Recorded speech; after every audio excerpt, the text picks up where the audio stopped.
ഹൈദരാബാദിൽ പുഷ്പ 2 റിലീസിനോടനുബന്ധിച്ചുണ്ടായ തിരക്കിൽപ്പെട്ട ഒരു സ്ത്രീ മരിച്ചു. 9 വയസ്സുകാരനായ മകൻ ഗുരുതരാവസ്ഥയിൽ ചികിത്സയിലാണ്. സന്ധ്യ തിയേറ്ററിന് മുന്നിൽ പോലീസും ഫാൻസും തമ്മിലുണ്ടായ സംഘർഷത്തിനിടെയാണ് മരണം. ലക്ഷ്മി ബാലചന്ദ്രന്റെ വിശദാംശങ്ങളുമായി. ലക്ഷ്മി, എവിടെയാണ് സംഭവം? എന്താണ് മറ്റു വിവരങ്ങൾ? ആതിര, പ്രേക്ഷകർ ഒത്തിരി കാത്തിരുന്ന ചിത്രത്തിന്റെ റിലീസാണ് ഇന്നലെ.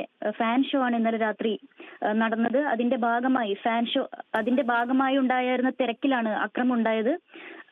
ഇന്നലെ രാത്രി അതിന്റെ ഫാൻ ഷോ നടന്നപ്പോൾ 11 മണിയായപ്പോൾ തന്നെ ഹൈദരാബാദ് സന്ധ്യ തിയേറ്ററിൽ വലിയ തിരക്കുണ്ടായിരുന്നു. ആ തിരക്കിലാണ് ഒരു സ്ത്രീ മരിച്ചത്. സ്ത്രീയുടെ ഭർത്താവിനും 2 കുട്ടികൾക്കും പരിക്കുണ്ടെന്നാണ് ഇപ്പോൾ ലഭിക്കുന്ന വിവരം. തിരക്കിൽപ്പെട്ട് സ്ത്രീ തലകറങ്ങി വീണതിന് ശേഷമാണ് മരണം സംഭവിക്കുന്നത്. ഹൈദരാബാദിലെ സന്ധ്യ തിയേറ്ററിലാണ് സംഭവം. അപ്രതീക്ഷിതമായി തിയേറ്ററിൽ ഫാൻ ഷോ നടക്കുന്നതിനിടയിൽ അപ്രതീക്ഷിതമായി അല്ലു അർജുനും സിനിമയുടെ സംവിധായകൻ സുകുമാരനും തിയേറ്ററിൽ എത്തിയതോടെയാണ് പ്രേക്ഷകരൊക്കെ വളരെ ആവേശഭരിതമായത്.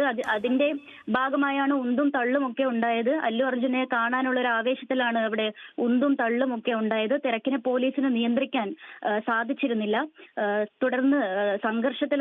തുടർന്നുണ്ടായിരുന്ന സംഘർഷത്തിലാണ് ഫാൻസും പോലീസുകാരും തമ്മിൽ വലിയ രീതിയിലുള്ള സംഘർഷമുണ്ടായപ്പോൾ പോലീസ് ഫാൻസിനെതിരെ ലാത്തി വീശിയിരുന്നു. ആ ഒരു സംഘർഷത്തിലാണ് ഈ ഒരു ദാരുണമായ സംഭവം ഉണ്ടായിരിക്കുന്നത്.